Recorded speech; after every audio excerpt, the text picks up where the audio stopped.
कहानी की शुरुआत में हम एक चिलगोजे को देखते हैं जिसका नाम था गैब्रियल। वो कोई आम इंसान नहीं था, खाली पीली नकली के पंख लगाकर नहीं घूम रहा था, बल्कि उसमें सच में गुण थे। उसका कॉन्ट्रैक्ट पास हो रखा था फोन चलाते हुए लोगों को सड़क दुर्घटना से बचाने का। रोज कम से कम उसे अपनी ड्यूटी बचाने के लिए 10 से 15 लोगों को बचाना ही पड़ता था। ये मैंडेटरी था, अदरवाइज उसको काम से निकाल दिया जाता। जिसमें सबसे अच्छी बात ये थी कि गैब्रियल चुपचाप अपना काम कर जाता था, किसी को दिखाई तक भी नहीं देता था, किसी को उसके आने की और जाने की कानो कान भनक तक नहीं होती थी। एक दिन वो कोबरा भूपेंद्र नाम के एक ऐसे इंसान की जान बचाता है जिसके जीवन के भयंकर वाले एल लगे पड़े थे। वो हर तरीके के काम करता था, पर फिर भी उसके पास इतने पैसे नहीं होते थे कि वो अपने फटे हुए कच्चे को रफू करवा पाए। जैसे कि आज उसे काम मिला था भाड़े का टट्टू बनने का। उसे 2 घंटे लाइन में इंतजार करके बेकरी से बंस खरीदने थे, लेकिन जैसे ही उसका नंबर आने को होता है बंस खत्म हो जाते हैं, जिस वजह से क्लाइंट टास्क कैंसिल कर देता है और उसे 2 घंटे लाइन में खड़े होने का कोई पैसा नहीं मिलता।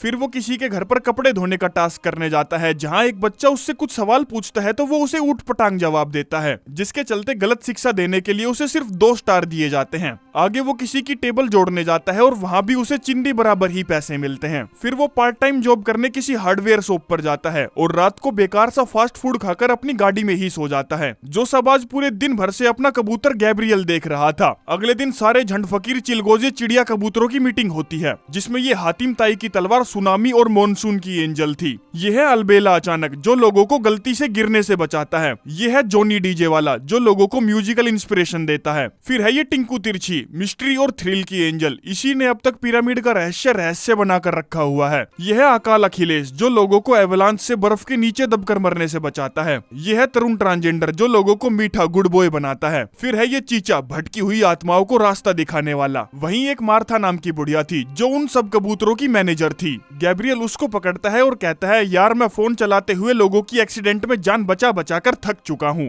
मुझे अब कोई असली काम चाहिए, जैसे कि लोगों को राह दिखाना, हारे हुए को जिताना, अंधे लोड को गींड का छेद दिखाना, भैंस को अकल सिखाना, गंजों को कंघा देना, ऊंट से योगा करवाना, मछली को तैरना सिखाना, चोर को ईमानदारी पढ़ाना, दीवार को ज्ञान देना, सूखे कुएं में नाव चलाना, बहरे को लेडी गागा सुनाना, कछुए को रेस जिताना, भूत को डराना, सूरज को टॉर्च दिखाना, अंधे को चश्मा दिखाना, पागल से गींड मराना, आलसी से भंगड़ा चोद मेहनत कराना, गधे को घोड़ी की फीलिंग देना, उल्लू को दिन में तारे दिखाना, चूहे को शेर बनाना, खंबे को डांस सिखाना, प्यार की झूठी कस्में दिलाना, खड़े लंड पे धोखा देना, मुझे भी डार्लिंग मौका देना। मार्था कहती है, वो सब तो ठीक है, पर यार एक हारे हुए आदमी को जिताने के लिए हारा हुआ आदमी भी तो होना चाहिए, जिसको ढूंढना बहुत ज्यादा मुश्किल होता है। वो कहता है, ज्यादा मुश्किल नहीं है, मैंने आज ही एक ऐसा आदमी देखा जो लाइन में लगने का काम करता है। मार्था कहती है, पर यार ये तेरा काम नहीं है, तू वही काम कर जो काम तुझे दिया गया है। लेकिन गैब्रियल का अब उस काम में मन नहीं लग रहा था, इसीलिए वो अगले दिन भी कोबरा भूपेंद्र का ही पीछा करता है, जिसमें वो देखता है कि रहने की जगह न होने की वजह से वो जिम में साफ सफाई करता है और फिर जिम का ही टॉयलेट बढ़िया से नहाने धोने के लिए यूज करता है।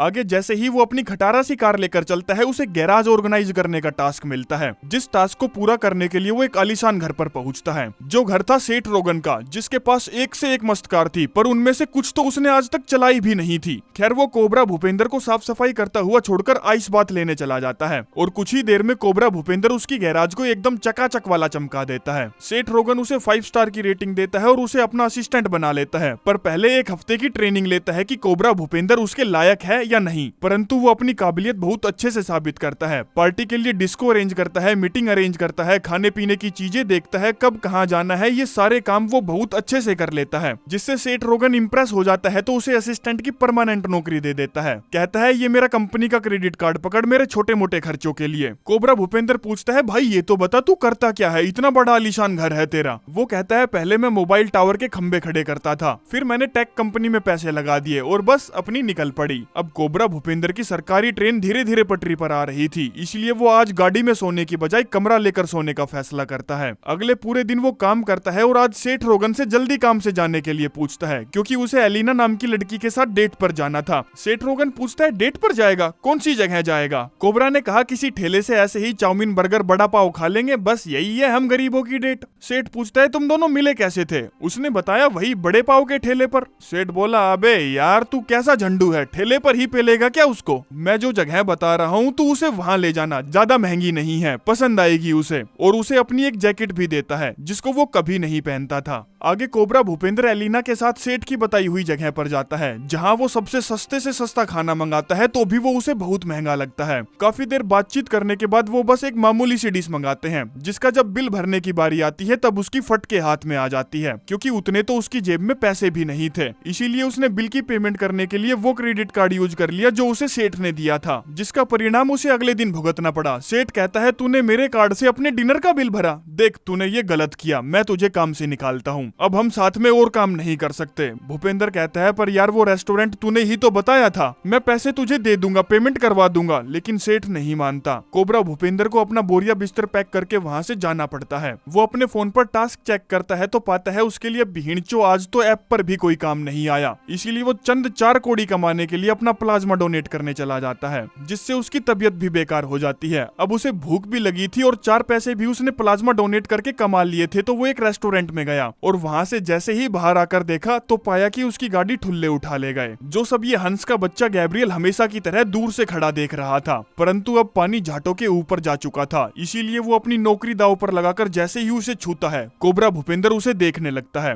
कहता है, सुन कोबरा, मैं एक एंजल हूँ। वो कहता है, एंजल हो या एंजल पिरिया हो, मुझे घंटा फर्क नहीं पड़ता, ये बता भीड़ के लिंड तुझे मेरा नाम कैसे पता है? वो कहता है, अभी तो बताया मैं एंजल हूँ, तुझे बचाने आया हूँ। वैसे है ना, मुझे तेरे बारे में सब पता है, जैसे कि तुझे तेरे सेठ ने नौकरी से निकाल दिया, तेरी कच्ची जिस पर रफू होने ही लगा था वो फिर से फट गई। मैं जान चुका हूँ कि तू हार चुका है, तेरे अंदर से आवाज आ रही है कि बस अब बहुत हो गया, ये जिंदगी जीने लायक नहीं है। लेकिन ये सच नहीं है, जीने के लिए तेरे पास अभी भी बहुत कुछ है। और उसे अम्मा जान के वेयर हाउस में ले जाता है, दिखाता है कि देख तुझे लोडिंग अनलोडिंग का डिलीवरी वैन चलाने का काम मिलने वाला है। कोबरा भूपेंद्र कहता है, धत्ती रे की भीड़ चो, ये भी कोई काम है, जिंदगी हराम है। गैब्रियल कहता है, रुक जा भाई रुक जा, सब्र कर, अभी तो बहुत कुछ है तेरे जीवन में करने को। और उसे एलिना के साथ ब्रेकफास्ट करते हुए दिखाता है। भूपेंद्र पूछता है, अरे वाह, हम दोनों साथ में रहने लग गए और हमने घर भी खरीद लिया। गैब्रियल बोला, ज्यादा उड़ मत मेरे गिंड मरे भाई, ये घर तेरा नहीं है, एलिना तुझे अपनी माँ के साथ रख रही है, और साथ में इस चिंदी से घर में उसकी बहन और उसकी बहन का बॉयफ्रेंड भी रहता है। बहुत किचकिच है रे बाबा।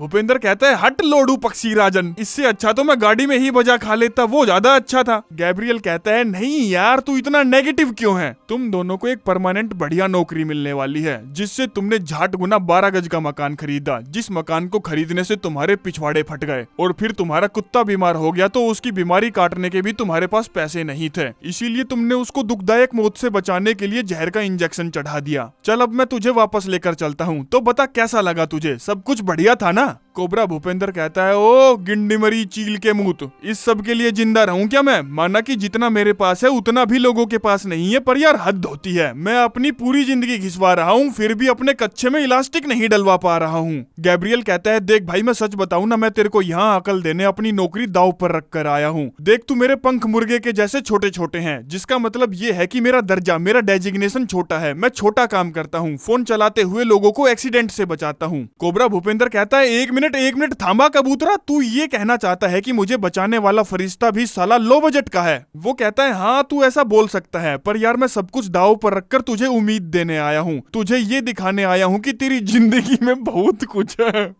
तुझे ये दिखाने आया हूँ कि तेरी जिंदगी सचमुच कितनी कीमती है। कोबरा भूपेंद्र कहता है, अबे यार मुझे सारा पता है मेरी जिंदगी कितनी कीमती है, बकवास मत कर, समझ गया ना? जिंदगी तो सेठ रोगन जी रहा है, जिसकी मेरे जैसे लोग खिदमत करते हैं, नौकरी बजाते हैं। गैब्रियल कहता है, ये कैसी बात कर रहा है यार तू, तुझे ऐसा क्यों लगता है कि उसकी जिंदगी जीने लायक है? कोई कष्ट नहीं है उसकी जिंदगी में, चल मैं दिखाता हूँ तुझे वो क्या क्या झेलता है, कितने लंबे लंबे खंबे लेने पड़ते हैं उसे, और दोनों की जिंदगी को आपस में बदल देता है कि चल तुझे भी तो पता चले। कोबरा भूपेंद्र की एक बड़े मॉडल वाली टेस्ला में आंख खुलती है, जिसको जगाने रेस्टोरेंट की पार्किंग वाला गार्ड आता है और बड़े ही इज्जत से कहता है, सर जी क्या हुआ, सब कुछ ठीक तो है ना? घर जाते वक्त ध्यान से जाना। ये सुनकर कोबरा भूपेंद्र को झटका लगता है कि यार इतनी इज्जत, और ये मैं इतनी महंगी गाड़ी में कहां से आ गया। वो घर की लोकेशन पर क्लिक करता है तो तस्ला उसे अपने आप सेठ रोगन के घर ले आती है। बगल में वो अपनी खटारा सी कार को खड़ा देखता है तो देखता रह जाता है, फिर वो चोरों की तरह धीरे धीरे दबे पैर अंदर जाता है। तभी वहां दौड़कर सेठ रोगन आता है, कहता है, सर जी मैं थोड़ा सा काम कर रहा था, कपड़ा वपड़ा मार रहा था, धूल मिट्टी बैठी हुई थी फर्नीचर पर, वो हटा रहा था। ये सुनकर कोबरा भूपेंद्र की फटी पड़ी थी, पूछता है, ये बता चमचे ये घर किसका है? सर जी क्यों मजे ले रहे हो, आपका ही तो है। फिर कोबरा दीवार पर अपनी ऐसी ऐसी फोटोज देखता है जो उसने कभी खिंचवाई ही नहीं थी। दरअसल वो सारी सेठ रोगन के साथ बदल गई थी।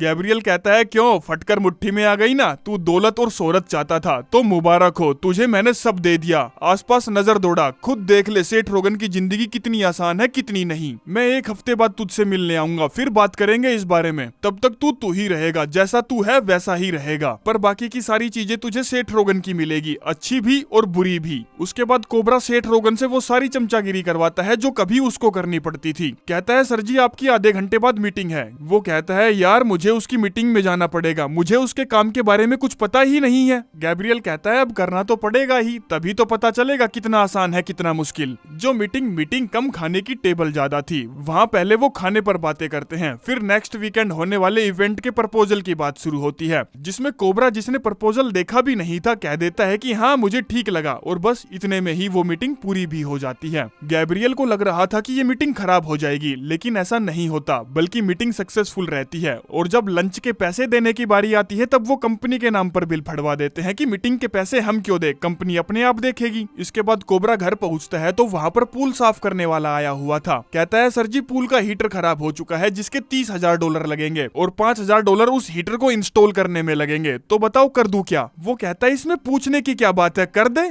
जबकि इस साले की जेब में कभी $30 भी नहीं हुआ करते थे। गैब्रियल पूछता है घर में सब ठीक चल रहा है क्या, काफी बड़े बड़े खर्चे हो रहे हैं, परेशानी तो बहुत हो रही होगी है ना। कोबरा कहता है परेशानी किस चीज की, मेरे पास कूड़ी भर के पैसे हैं, किसी भी प्रॉब्लम को मैं चुटकियों में सोल्व कर सकता हूँ, चल उड़ जा कबूतर अब तू यहाँ से, मैं जाकर सोना बात ले लेता हूँ। इसके बाद कोबरा को एलिना की याद आती है तो वो उसे देखने जाता है। गैब्रियल बताता है उसे तो बिल्कुल भी याद नहीं है, तुझे उसको फिर से पटाना पड़ेगा, क्यों है ना मुश्किल। परंतु ये भी उसके लिए मुश्किल नहीं था, क्योंकि कोबरा उसके बारे में ज्यादातर चीजें पहले से ही जानता था, ऊपर से अब वो अमीर भी हो गया था तो काम चुटकियों में हो जाता है। वो जब गरीब था तब एलिना ने उसको कभी हाथ तक नहीं लगाने दिया, पर आज तो उसने अपनी काल कोठरी में उसके सिपाही से हथियार ही डलवा दिए। एक हफ्ता बीत जाने के बाद गैब्रियल उससे पूछता है वापस लौटने के बारे में क्या ख्याल है तेरा। कोबरा पूछता है क्या लोटा, किसका लोटा, तेरी गांड में दे दूंगा एक लोटा भर के जमाल घोटा।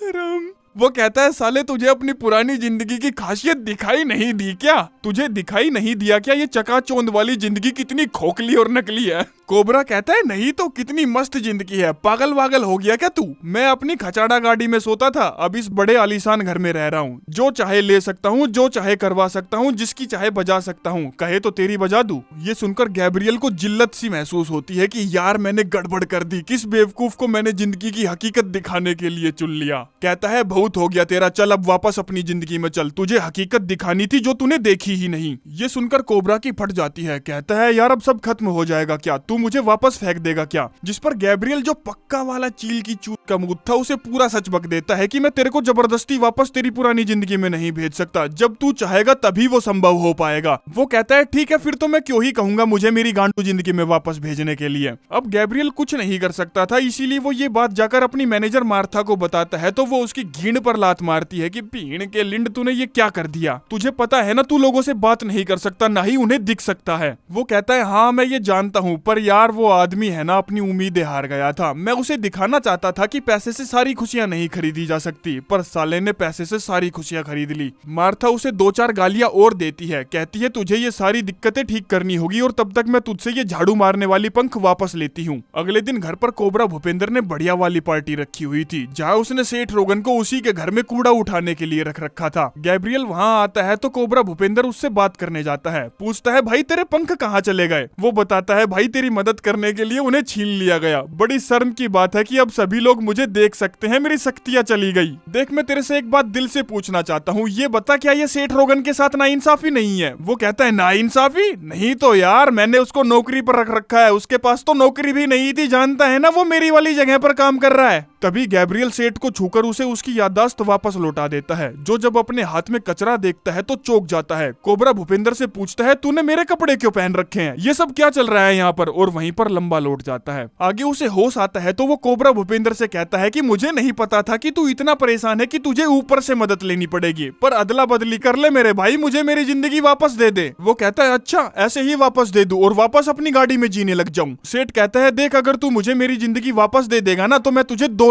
$2 लाख दूंगा। कोबरा कहता है बावली गींट है क्या तू, झटके वटके लगे हैं क्या तेरे को, $2 लाख से महंगी तो तू घड़ी पहनता है। सेठ बोला यार तू गाड़ी में रहता था ये भी तो देख। और एंजल प्रिया से कहता है अबे यार तू भीड़ चो इसको शराब दे पहले तो फटाफट। गैब्रियल कहता है नहीं यार मैं किसी को शराब नहीं दे सकता, वो मेरा डिपार्टमेंट है ही नहीं। सेठ कहता है तू एक काम कर भीड़ के लिए भग जा यहाँ से मादर चीद। खैर ऐसे ही काफी देर इमोशनल ड्रामा चलता है जिसमें कोबरा भूपेंद्र वापस अपनी जिंदगी में जाने के लिए मान जाता है, पर एक शर्त रखता है कि मैं कुछ और दिन यही अमीरों वाली जिंदगी के मजे लूंगा। लेकिन सेठ इस चीज के लिए भी राजी नहीं होता। पर जब गैब्रियल कहता है कि लवड़े जब उसने बिल्कुल ही मना कर दिया तब तू कहाँ जाएगा, जिस पर वो कहता है ठीक है ठीक है ठीक है कुछ दिन तू जी ले मेरी जिंदगी, तब तक मुझे $2 लाख दे दे ताकि मैं वो दिन आराम से काट लूं। वो कहता है अच्छा तू यहीं रुक मैं तेरे को 5 स्टार होटल बुक करके देता हूँ। साले $300 के पीछे तूने मुझे नौकरी से निकाल दिया था, तो अब तुझे भी तो पता चलना चाहिए ना कि मैं किस फटे हाल में जी रहा था। सेठ कहता है तुझे क्या लगता है मैं अमीर हूँ तो तेरी जिंदगी नहीं जी पाऊंगा, मैं तेरी जिंदगी 14 सोते सोते जी लूंगा। जिस सब के तू लुफ्त उठा रहा है वो सब मैंने स्क्रैच से खड़ा किया है, चिल्लर से पिल्लर बनाया है। ये बोलकर वो वहाँ से जाने लगता है। गैब्रियल कहता है ठीक है मैं भी तुझे कुछ दिन अकेला छोड़ देता हूँ। और सेठ से कहता है यार मेरे पंख कुतर दिए गए हैं, रहने के लिए मेरे पास कोई जगह नहीं है, क्या मैं भी तेरे साथ रह सकता हूँ। वो कहता है रे यार मैं खुद ओयो रूम में किसी के झाड़े हुए कंबल पर सोता हूँ। गैब्रियल कहता है यार तू कहेगा तो मैं बिस्तर के नीचे भी सो जाऊंगा, बता आ जाऊं क्या। वो कहता है ठीक है आ जा भाई तू। परंतु वहाँ भी एक दिक्कत थी, सुबह होते ही उन्हें जल्दी उठा दिया जाता है क्योंकि चेकआउट का टाइम हो गया था। सेठ कहता है मुझे चेकआउट नहीं करना, मैं यहीं रहूंगा।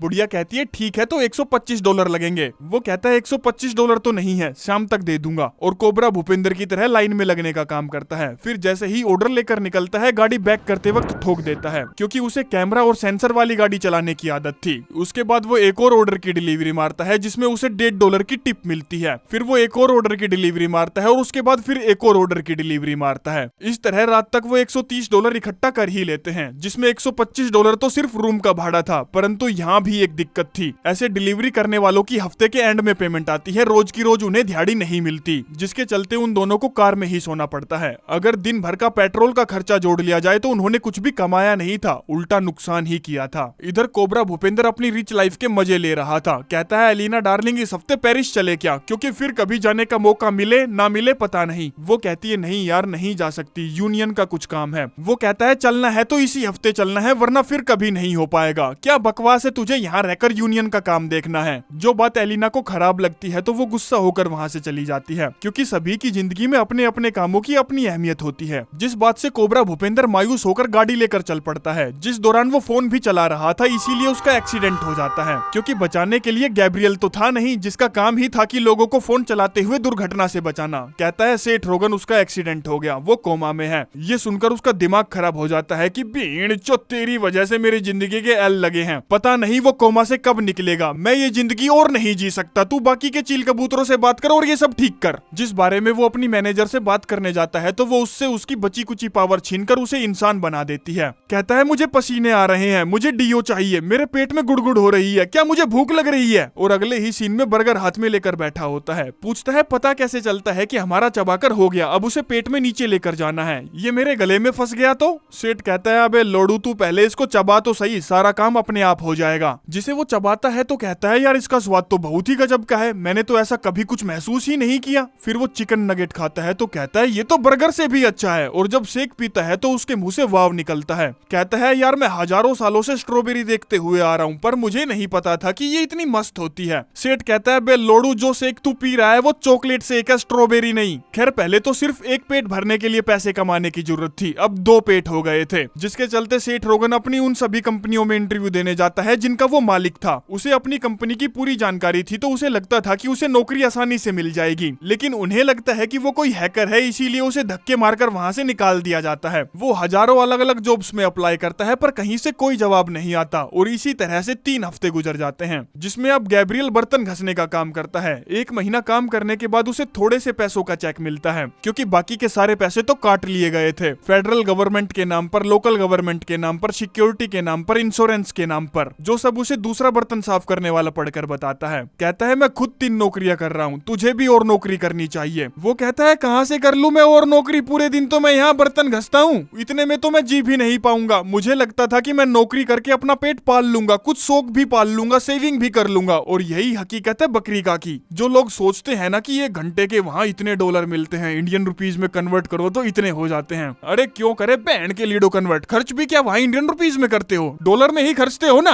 फिर खैर इधर कोबरा बहादुर को होश आ जाता है तो नर्स उसे बताती है कि जब से तू यहाँ पड़ा है तब से 2 लोग तेरी भयंकर वाली पूछताछ कर रहे हैं, इसीलिए तू उनको फोन कर ले, वो परेशान लग रहे थे। कोबरा पूछता है कि क्या ऐसे हादसों में यादाश्त जाना आम बात होती है। एक रात जब रोज की तरह सेठ रोगन फूड डिलीवरी का काम कर रहा था तभी वो देखता है कि ये क्या साला मेरे ही घर से ऑर्डर आया है। मतलब कि कोबरा बहादुर को होश आ गया, इसीलिए वो फटाफट खाना लेकर ठंडा होने से पहले वहाँ पहुंच जाता है। वो बिल्कुल चिल मोड में रिलैक्स होकर दरवाजा खोलता है, जिस पर सेठ रोगन भड़क पड़ता है कि तू ये क्या कर रहा है, तू कोमा से बाहर आ गया और तूने बताया भी नहीं। वो कहता है सर आप कौन, मैंने आपको पहचाना नहीं, डॉक्टर ने कहा था कि ऐसा हो सकता है। देख भाई मेरी याददाश्त चली गई है, इस बीमारी को आएगी जाएगी कहते हैं। इस बारे में वो जाकर गैब्रियल को बताता है, जिसने बर्तन धोते धोते अब सिगरेट पीना भी सीख लिया था। कहता है यार अगर उसकी याददाश्त कभी नहीं आई तो हम क्या करेंगे, चल फटाफट मेरी भगवान से बात करवा। गैब्रियल कहता है अबे झंडू, भगवान तक मेरी पहुंच नहीं है, वहां तक मेरे जैसों की सिर्फ अर्जियां जाती है, शिकायतें नहीं। सेठ कहता है तो साले तू अपनी मैनेजर सोनपरी से ही बात करवा दे। गैब्रियल कहता है अबे साले वो मुझे ही भाव नहीं देती तो तेरे जैसे को क्या झाट भाव देगी। और कहता है मेरे पास एक आइडिया है, क्यों ना हम कोबरा की गर्लफ्रेंड एलिना से जाकर मिले, क्या पता उसे देखकर उसकी याददाश्त वापस आ जाए। जिससे अगले दिन वो मिलने जाता है, लेकिन उसे वहां से धक्के मारकर भगा दिया जाता है। वहीं सड़क पर सेठ रोगन जब डिलीवरी के लिए ऑर्डर का इंतजार कर रहा था तभी एक मैसेज आता है कि उसे काम से निकाल दिया गया है, क्योंकि उसकी जगह अब एक डिलीवरी रोबोट ने ले ली थी, जिससे वो टूट ही जाता है। कहता है यार गैब्रियल ये लोग कैसे झेल लेते हैं इतनी घटिया जिंदगी को, आम लोग कैसे जी लेते हैं यार, मेरा तो हाल इतना भी बुरा नहीं है पर मैं किसी भी हाल टूटकर बिखरने वाला हूँ। तभी वहाँ पर पुलिस वाले आ जाते हैं तो वो गाली बकता है कि ये लो आ गए भीड़ के लिंड ठुल्ले।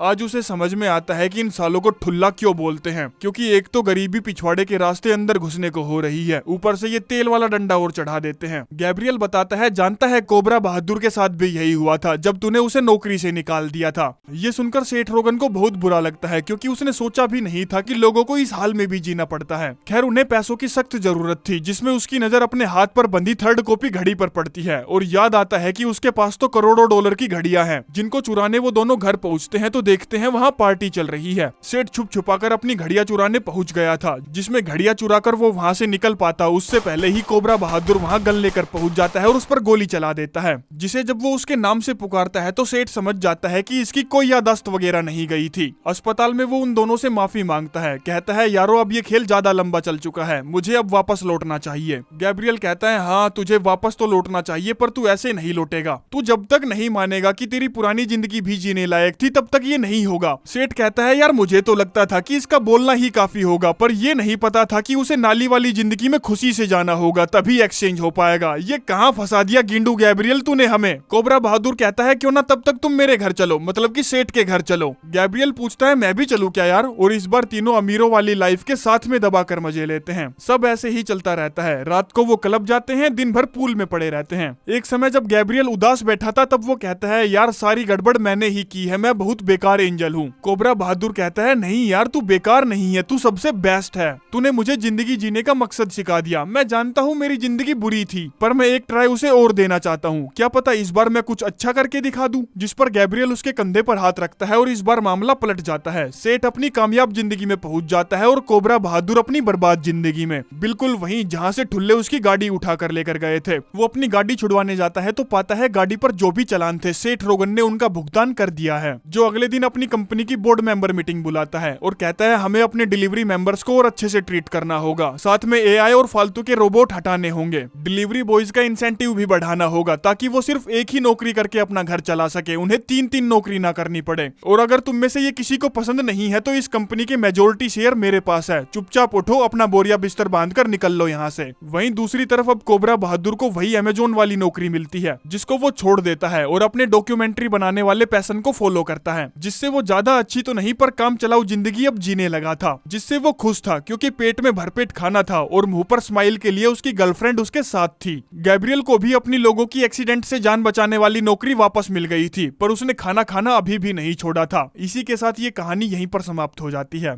धन्यवाद।